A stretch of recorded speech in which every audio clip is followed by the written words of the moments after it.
जैन दोस्तों, एक बार फिर से आप सभी का स्वागत है हमारे अंक क्लासेस चैनल पर। जैसा कि हमारे आविकारी शब्द ने अव्यय की क्लास चली थी, जो कि पूरी खत्म हो गई, जिसके अव्यय आविकारी शब्द के 4 संबंध बोधक, समुच्चय बोधक और विस्मयादि बोधक के बारे में तो पूरा टॉपिक क्लियर हो गया। तो आज हम बात करते हैं, जो हमारा नया टॉपिक आता है वो था निपात। निपात ये भी आविकारी शब्द के अंतर्गत ही आता है, लेकिन ये टॉपिक अलग से ही। तो निपात किसे कहते हैं?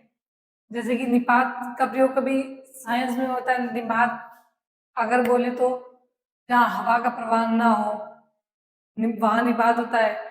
तो अगर हम हिंदी की बात करें, हिंदी में निपात का शब्द, निपात का अर्थ क्या होता है?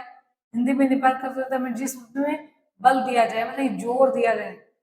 जैसे कि जहाँ भी का प्रयोग हो जाता है, कुछ शब्द बोल के वहां वहां उस निपात शब्द का प्रयोग करना, उस पर बल देना, उस सेंटेंस में बल देना निपात होता है। तो देखते हैं हमारा जो टॉपिक आता है निपात। निपात तो इसकी डिफिनेशन क्या कहती है? पहला पॉइंट इसका आता है कि निपात शब्द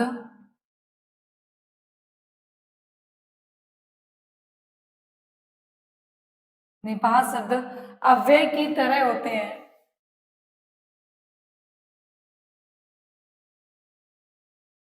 अव्यय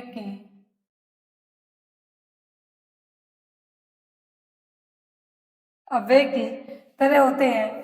निपात शब्द अव्यय की तरह होते हैं। लिंग वचन पुरुष से परिवर्तित नहीं होते हैं। लिंग वचन एवं पुरुष क्या? निपात किसकी तरह होते हैं? तो निपात अव्यय की तरह होते हैं। लिंग वचन एवं पुरुष में परिवर्तित नहीं होते हैं। में परिवर्तित नहीं होते हैं। अतः यह आविकारी शब्द के अंतर्गत आते हैं। यह आविकारी आविकारी शब्द के अंतर्गत आते हैं।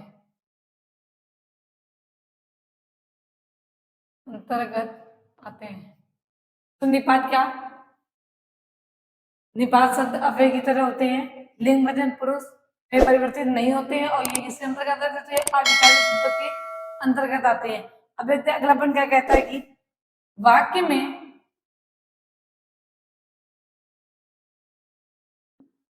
में किसी शब्द या पद के बाद वाक्य में किसी शब्द या पद के बाद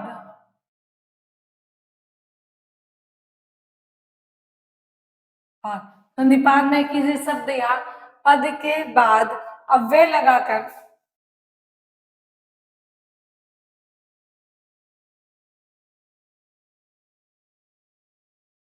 तो वाक्य में किसी शब्द या पद के बाद अव्यय लगाकर एक विशेष बल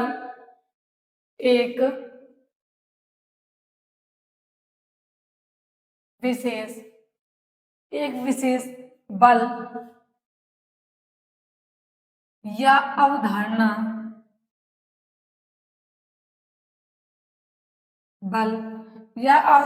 को व्यक्त करते हैं।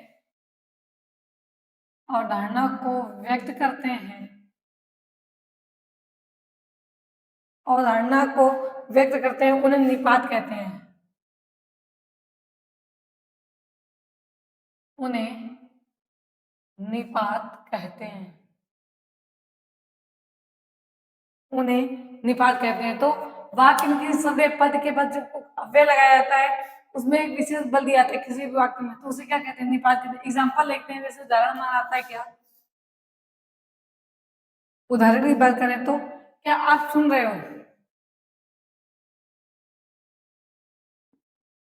क्या आप सुन रहे हो? तो इसमें निपात क्या है? कैसे हुआ? अब एक वाक्य बोला हमने से, आप सुन रहे हो, नॉर्मल सा हो गया, आप सुन रहे हो। फिर मैं बोली क्या आप सुन रहे हो, तो उसमें एक विशेष बल देती ना कि क्या क्या आप सुन रहे हो। आप सुन रहे हो एक साधारण वाक्य हो गया। क्या आप सुन रहे हो, उसमें हमने किसका अव्यय के यानी निपात का प्रयोग कर दिया। तो क्या आप सुन रहे हो, उसमें एक विशेष बल दे दिया। तो क्या कह रहा है, क्या आप सुन रहे हो। इसी तरह दूसरा एग्जाम्पल हमारा क्या कहलाता है कि इस बात को एक मूर्ख भी जानता है। अगर इसी को हम साधारण में बोले तो क्या कहेंगे, इस बात को एक मूर्ख जानता है। लेकिन इस बात को एक मूर्ख भी जानता है, उसमें बल देते ना, विशेष बल देते हैं, भी जानता है। इस बात को एक विशेष एक सॉरी इस बात को एक मूर्ख भी जानता है, उसमें विशेष बल क्या भी का प्रयोग हमने कर दिया है। इसी तरह एक पॉइंट होता है हमारा कि अव्यय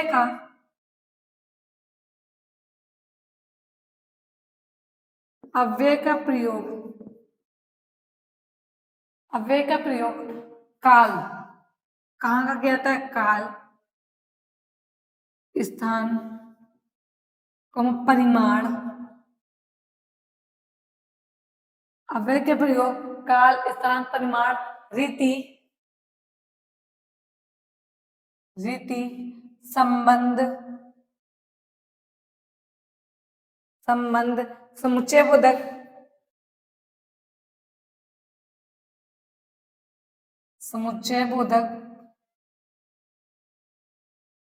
बोधक, फिर आता क्या विस्मयादि बोधक।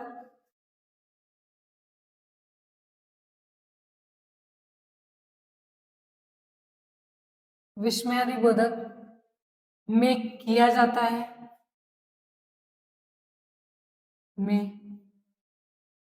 जाता है, जबकि जबकि निपात का प्रयोग, ये अव्यय का था कि अव्यय का प्रयोग कहाँ की तरफ, अव्यय का प्रयोग काल, स्थान, परिमाण, रीति, संबंध बोधक, विस्मयादि बोधक में किया था। परंतु निपात का प्रयोग जबकि निपात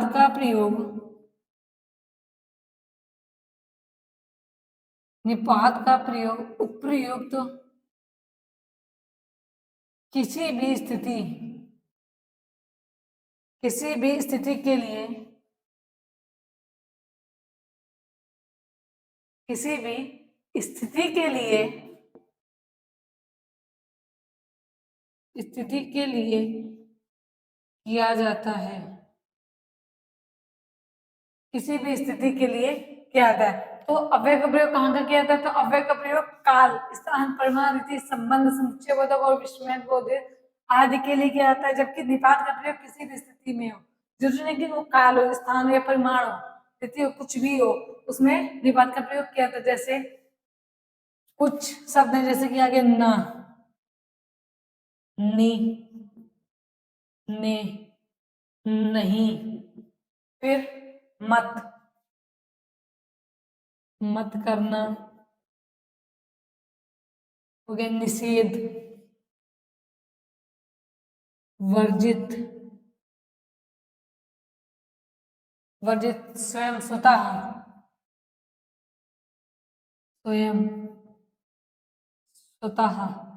सिर्फ, मात्र, केवल, भी, तो, तक और साथ आदि के लिए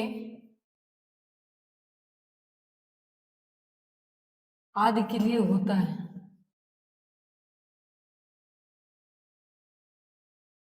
आदि के लिए होता है। तो पहला क्या था, निपात। निपात शब्द किसकी तरह होता है, अव्यय की तरह होता है। लिंग वचन पुरुष में परिवर्तित नहीं होता है, और किसके अंतर्गत आता है, तो ये भी अविकारी शब्दों के अंतर्गत ही आता है। बात करते हैं दूसरे, वाक्य में किसी शब्द या पद के बाद अव्यय लगाकर किसी शब्द में बल या अवधारणा दी जाती है, उसे क्या कहते हैं, उन्हें निपात कहते हैं। जैसे कि क्या आप सुन रहे हो, अभी बताइए कि आप सुन रहे हो, नॉर्मल वाक्य हो गया। अगर बोले क्या आप सुन रहे हो, इसमें एक विशेष में बल दे दिया, तो क्या क्या आप सुन रहे हो। इसी तरह अव्यय का प्रयोग कार्य, स्थान, परिमाण, रीति, संबंध बोधक, समुच्चय बोधक, विस्मय बोधक में है, लेकिन निपात का प्रयोग किसी भी स्थिति में किया जाता है। जरूरी नहीं वो काल और स्थान और परिमाण हो, कहीं भी क्या जाता है। जैसे किनका प्रयोग ना हो गया, नी, ने, नहीं, मत, मत करना, निषेध, वर्जित हो, स्वयं, सदा, सिर्फ, मात्र, खुद, केवल, भी, तो आदि के लिए भी कहते हैं। इतना मिनटों को लीजिए, फिर इसके कुछ एग्जाम्पल बताएं।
एग्जाम्पल देख लेते हैं। जब निपात का प्रयोग किसी भी स्थिति में किया जाता है, तो पहले जो आता है, पहला एग्जाम्पल क्या था, जैसे उसमें था, तक केवल, खुद, स्वयं, स्वतः, सिर्फ, मात्र, केवल का प्रयोग जिन जिन वाक्यों में कैसे किया था। तो जैसे पहला देख लेते एग्जाम्पल था, आप देर तक पढ़ा करो। तो उसमें तक, आप देर तक पढ़ा करो। दूसरा आता है कि यहाँ गाड़ी खड़ी करना करना मना है। यहाँ गाड़ी खड़ी करना मना है। अगला एग्जाम्पल आता है, यहाँ शराब पीना, यहाँ शराब पीना वर्जित है। यहाँ शराब पीना वर्जित है। एक एग्जाम्पल और देते हैं, शोर मत करो। कहता है शोर मत करो। तो निपात का प्रयोग किसी भी स्थिति में किया जा सकता है। जैसे यहाँ किसके, तो आप देर तक मत पढ़ा करो, या फिर गाड़ी खड़ी करना मना है। यहाँ पे क्या है, वर्जित, शराब पीना वर्जित है, शोर मत करो। आगे तो अब देखते हैं निपात के प्रयोग। अगला पॉइंट हमारा क्या आता है, निपात के प्रयोग। निपात के प्रयोग, तो निपात का प्रयोग पहले कहाँ किया था, तो निपात का प्रयोग प्रश्न करने में, प्रश्न करने में प्रयोग कहाँ किया जाता है, तो पहला था प्रश्न करने में प्रयोग किया जाता है। दूसरा क्या कहता है कि किसी शब्द पर,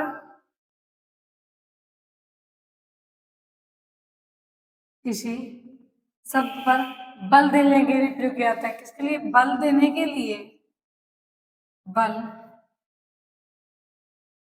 देने के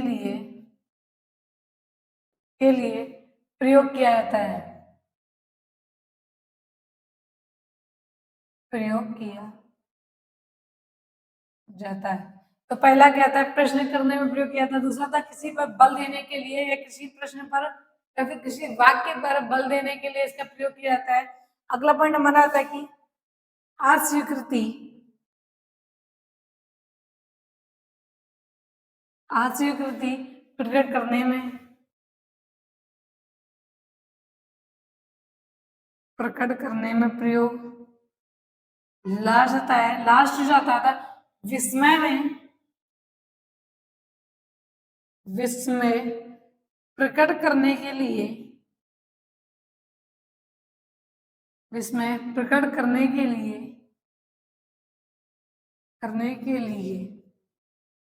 प्रयोग। तो निपात का प्रयोग कहाँ कहाँ किया था? पहला था प्रश्न करने में प्रयोग, या फिर किसी भी वाक्य में बल देने के लिए प्रयोग किया जाता है। अस्वीकृति प्रकट करने में प्रयोग किया था और विस्मय प्रकट करने में प्रयोग किया था। इतना नोट निपात के भेद।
तो अब बात करते हैं निपात के भेद की। अगला जो पॉइंट आता है वो हमारा कहता है निपात के भेद। निपात के भेद, तो निपात के कितने भेद होते हैं? तो निपात के टोटल 9 भेद होते हैं। निपात के कितने भेद होते हैं? तो टोटल 9 भेद होते हैं। कौन कौन सा? पहला था हमारा आता है, पहला जो हमारा आता है वो था सकारात्मक निपात, सकारात्मक निपात, सकारात्मक निपात। दूसरा आता है नकारात्मक, नकारात्मक निपात। तीसरे नंबर पर आता है निषेधात्मक,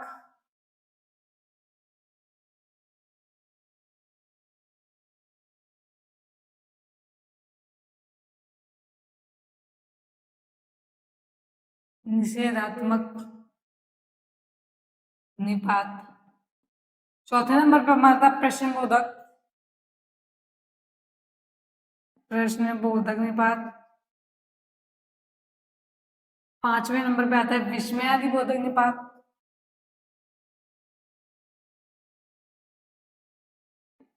विस्मयादिबोधक निपात। फिर आता है हमारा बल,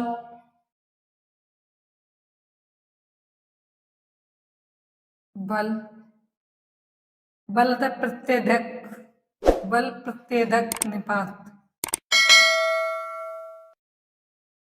और सातवें नंबर पे आता है तुलनाबोधक, तुलनाबोधक निपात। आठवें नंबर पे आता है अवधारणा बोधक, अवधारणा बोधक। लास्ट आता है हमारा आदर बोधक, आदर बोधक निपात। तो निपात के टोटल कितने पेज होते हैं? निपात के 9 पेज होते हैं। कौन कौन से? सकारात्मक नकारात्मक के बाद निषेधात्मक होता है, फिर आता है प्रश्नबोधक, विस्मयादिबोधक, बल प्रत्ययबोधक, तुलनाबोधक, अवधारणाबोधक और लास्ट में आता है आधारबोधक। तो पता सकारात्मक निबंध, सकारात्मक निबंध का प्रयोग कैसे किया जाता है, जैसे कि होगा हाँ, फिर जी आदि। सकारात्मक आंसर होगा हाँ, कोई बोला तो हाँ या फिर जी। नकारात्मक क्या हो गया, जैसे कि नहीं, फिर तो जी नहीं, ये हो गया। बात करते हैं निषेधात्मक निपात की। शिक्षा मंडल निषेधात्मक निपात, इसका प्रयोग कैसे किया जाता है, तो जैसे आ गया मत, तो बोलिए खबरदार, ये किसमें आता है, ये आता है निषेधात्मक। प्रश्नबोधक में आप जानते हैं प्रश्न करने पे क्या, कौन, कहाँ, ये होता है हमारा प्रश्नबोधक। और विस्मयादिबोधक में, तो विस्मयादिबोधक जानते ही होंगे कि क्या आता है, काश, काश हो गया, फिर आगे क्या, कि होगा हमारा विस्मयादिबोधक का। बल प्रत्ययबोधक में, बल प्रत्ययबोधक में होता है हमारा जैसे कि किसी वाक्य में बल देना, तो जैसे आता हमारा कि ही, केवल, तक, पर, ये किसमें आ गया, बल प्रत्ययबोधक में। तुलनाबोधक में होता है सा, वो तुम्हारे ऐसा है, तो किसी से तुलना करना, तो सा। अवधारणा बोधक में क्या आएगा, अवधारणा बोधक में आएगा ठीक या करीब। और लास्ट में था आदर बोधक, किसी की रिस्पेक्ट करना, यानी किसी किसी से जो किसी ने भाग के कहा उसका आदर करना, तो क्या इसमें आंसर हो गया जी। हो गए निपात के भेद, तो निपात के कितने टोटल भेद थे, 9। सकारात्मक निपात जिसका प्रयोग जी, हाँ जी, मतलब कि किसी भी प्रश्न का उत्तर सकारात्मक सही रूप में देना, तो क्या है जी हाँ, फिर तो नकारात्मक तो नहीं, जी नहीं। निषेधात्मक निपात में मत, खबरदार, खबरदार तुमने ये बात कही, लोग बोलते हैं ना। तो इसी तरह प्रश्नबोधक में क्या आपने काम किया, वह कहाँ जा रहा है, ये हो गया प्रश्नबोधक निपात। विस्मयादिबोधक का काश, काश तुम यहाँ होते, ठीक। प्रत्यय, बल प्रत्ययबोधक ही, केवल, तक, पर, या फिर तुलनाबोधक में सा, और बोधक में ठीक हो, करीब, और आदर बोधक में जी। तो आज थैंक यू दोस्तों, आज ये टॉपिक निकालना, पूरा टॉपिक था एक क्लियर हो चुका। जो नेक्स्ट वीडियो में पढ़ाएंगे वो होता है लिंग, कलर जो आएगा हमारा टॉपिक वो आता है लिंग।